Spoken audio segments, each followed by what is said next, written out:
Ang contractor na to ay ang Great Pacific Builders and General Contractor Incorporated. Isa ito sa mga korporasyon ng mga diskaya. So you said, bakit po siya nakakadisita? Makikita po natin mamaya, ituturo po kayo, ipapakita natin, nakita niyo po yung downspout kanina, hindi siya normal.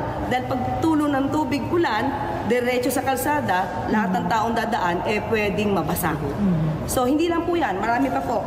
Makikita niyo po, may mga water leaks na po, mamaya pag nakita niyo po yan. So yun po.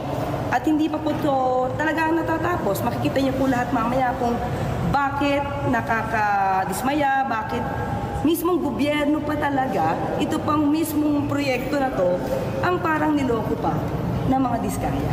Ang kontraktor na Wanag ni Attorney Samaniego, Phase 1 lamang ang hawak ng Pacific Builders at mayroon ng Certificate of Completion. Na-turn over na rin anya ito sa implementing agency na DPWH noong December 2024.